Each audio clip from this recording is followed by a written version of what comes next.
Assalamualaikum warahmatullahi wabarakatuh. Tadi pun, perkenalkan nama saya Fernian Rafni dengan NPM 2313046060. Di sini saya akan mempresentasikan sekaligus menjelaskan hasil dari observasi saya di tugas mata kuliah manajemen pendidikan tentang analisis manajemen di sekolah, yaitu tema yang saya ambil adalah manajemen humas. Oke, jadi di sini saya akan sedikit menjelaskan tentang profil dari SMP Negeri 15 Bandar Lampung ini. SMP ini beralamat di Jalan Banten nomor 18 Kecamatan Teluk Betung Barat, Kota Bandar Lampung, dengan kepala sekolah Bapak Hendriandar terakreditasi A dengan memiliki visi terwujudnya peserta didik yang berakhlak, disiplin, dan berprestasi, aksi prestasi. Nah, teman-teman semua, sebelum kita berangkat ke manajemen humas, aku mau jelasin sedikit tentang apa sih sebenarnya humas. Mungkin yang sudah kita ketahui bahwa kependekan dari humas adalah hubungan masyarakat, di mana hal ini sudah pasti adalah bagaimana agar suatu organisasi itu dipandang baik oleh mata publik gitu. Oke, jadi apa sih manajemen humas itu? Jadi manajemen humas itu adalah salah satu fungsi manajemen yang berperan dalam menentukan saluran komunikasi yang efektif, membangun pemahaman bersama, mengatur dan mengendalikan hubungan, serta memperkuat kerjasama antara organisasi dan publiknya. Jadi bagaimana agar publik itu mau bekerja sama dengan sekolah atau suatu instansi, atau bagaimana pandangan mereka terhadap instansi tersebut. Lalu ada fungsi dari manajemen humas. Menurut Wilcox tahun 2017, itu fungsi utama manajemen humas adalah riset dan evaluasi, perencanaan, komunikasi, implementasi, dan evaluasi kembali. Harus ada dan namanya manajemen agar tujuan kita terlaksana dengan baik pula. Lalu di sini ada POAC. Fungsi POAC dalam manajemen humas di SMP Negeri 15 Bandar Lampung. Yang pertama itu ada planning. Planning adalah bagian penting dari manajemen yang mencakup penetapan tujuan dan cara mencapainya.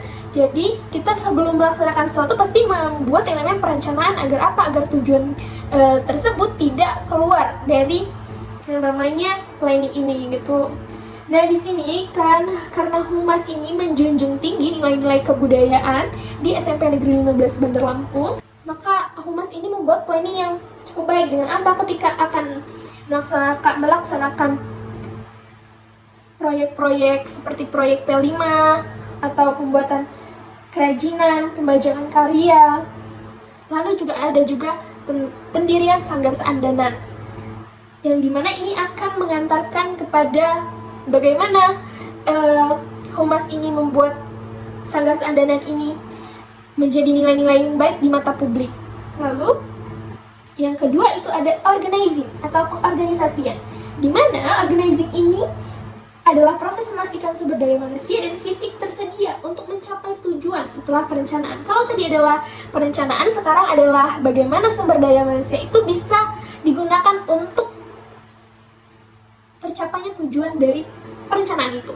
Seperti apa contohnya? Seperti mengatur guru atau mentor untuk melaksanakan kegiatan yang sebelumnya tadi kita rencanakan. Contohnya proyek P5 yang menjunjung tema kebudayaan, lalu ada juga kegiatan di sanggar seandanan tadi yang pastinya membutuhkan mentor juga agar tidak melenceng pada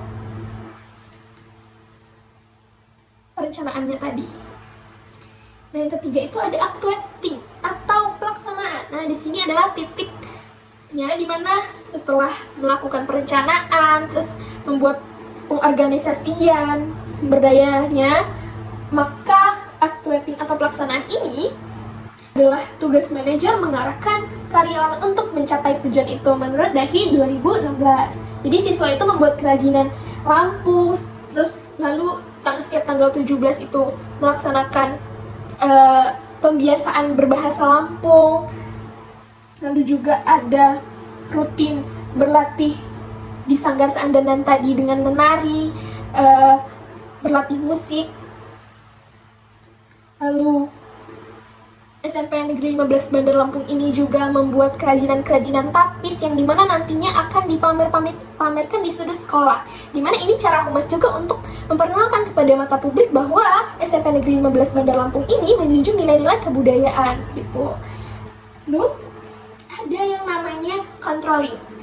Di saat pembuatan, di saat pelaksanaan kegiatan tari, berlatih musik, itu terdapat hal-hal yang mungkin perlu diperbaiki. Maka controlling ini cara sekolah untuk memastikan bahwa kegiatan tersebut terlaksana dengan baik dan tidak menyimpang pada hal-hal yang tidak seharusnya atau salah.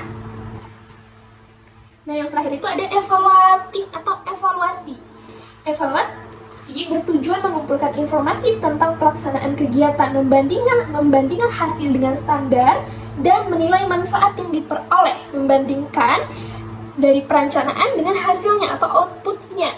Apakah hasil dari yang kita laksanakan di awal tadi betul-betul kita capai atau tidak? Tuh, jadi perlunya adanya evaluasi. Dengan evaluasi ini ada output yang kita dapatkan atau peroleh gitu. Jadi yang seperti yang kita bahas di awal, yaitu membuat kerajinan seperti tapis, itu kan pasti ada hasilnya, yaitu tarian-tarian yang kita hasilkan, lalu kelompok-kelompok musik yang sudah kita buat di Sanggar Seandanan tadi. Lalu juga ada juga tentang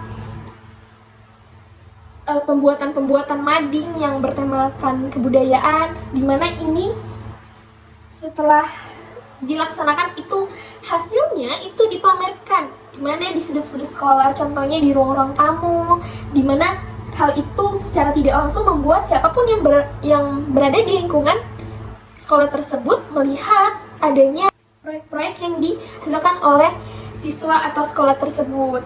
Lalu juga ketika ada delegasi atau lomba-lomba, maka SMP Negeri 15 Bandar Lampung ini mengirimkan delegasi. Secara tidak langsung ini akan membuat mata publik menilai